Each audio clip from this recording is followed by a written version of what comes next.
कहानी एक ऐसे घर से जहां शादी का माहौल है, लेकिन टेंशन और शांति इतनी कि शादी का घर किसी जंग के मैदान जैसा दिख रहा था।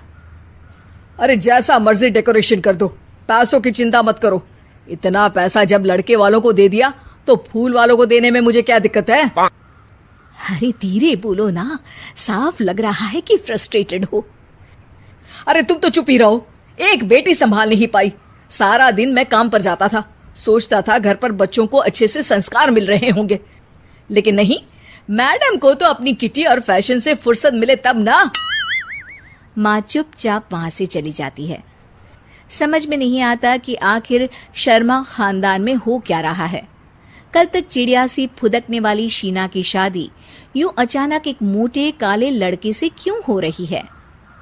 शीना कमरे में हाथ में गुड़िया लिए बोलती है, मेरे साथ जो हो रहा है ठीक हो रहा है। तुम तो सब जानती हो, साहिल मेरे लिए भगवान है। अब जब वो ही नहीं मिला तो फिर कोई भी हो, जिंदगी ही तो जीनी है, जी लेंगे। बाहर शीना की बुआ किसी से बात करती है। अरे मोटा नहीं, उसे तो खाते पीते घर का कहते हैं। अब ओबेरॉय का नाम भी किसी को बताने वाली बात है। उनका इकलौता लड़का तो करोड़ों की सामी तो है ही। अरे हमारी शीना बिटिया तो रानी बनेगी, रानी। इन सब के बीच कहीं कोने पर शीना हाथ में मेहंदी सजाए बैठी थी और आंखों में आंसू सजाए। और वो समय भी आ जाता है जब शीना मंडप के नीचे हाथ में वरमाला लिए खड़ी होती है, लेकिन तभी अफरा तफरी मच जाती है।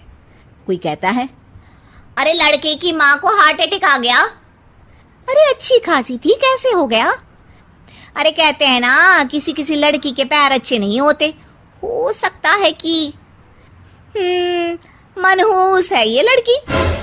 शीना पास खड़ी सब सुन रही थी। फिर शीना अपने कमरे में आ जाती है। शादी ये कहकर नहीं होती कि लड़की मनहूस है। अब लगातार शीना के लिए लड़के देखने आते, लेकिन आस पड़ोस या किसी के कहने पर शादी हर बार टूट जाती।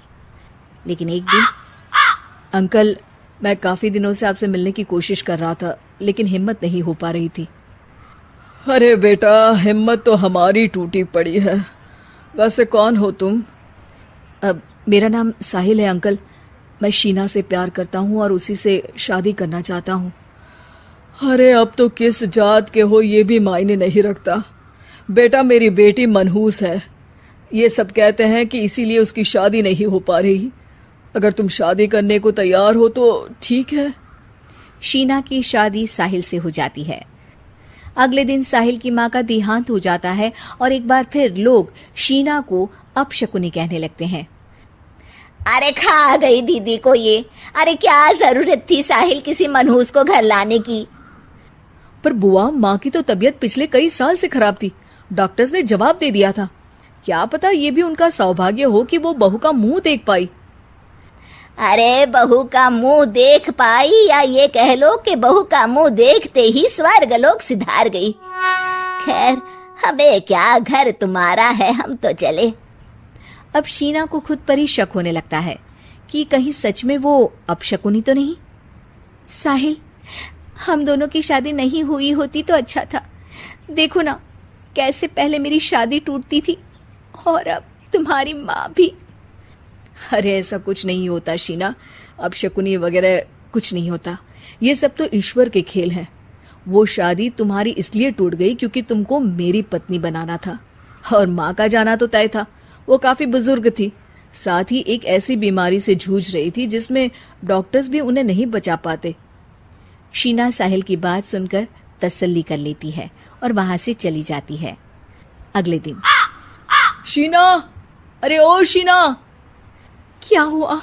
उफ, कहीं फिर मेरी वजह से कोई नुकसान? अरे नहीं नहीं शीना, तुम जानती हो, जिस प्रॉपर्टी के केस को हम बरसों से लड़ रहे थे उस पर फैसला आ गया, वो भी हमारे हक में। अब हम करोड़पति हो गए शीना। शीना शांत रहती है। अरे क्या हुआ? करोड़पति बनकर तुमको खुशी नहीं हुई? शीना की आंखों में पानी आ जाता है। चलिए जी, कुछ तो अच्छा हुआ मेरी जिंदगी में आकर आपके साथ। साहिल शीना को गले लगाकर कहता है, मेरी नई नौकरी भी तुम्हारे ही आने से लगी। ये प्रॉपर्टी का केस जीता। सब कुछ तो तुम्हारे आने के बाद ही हुआ, फिर तुम मनहूस कैसे? ये सुनकर शीना खुश हो जाती है।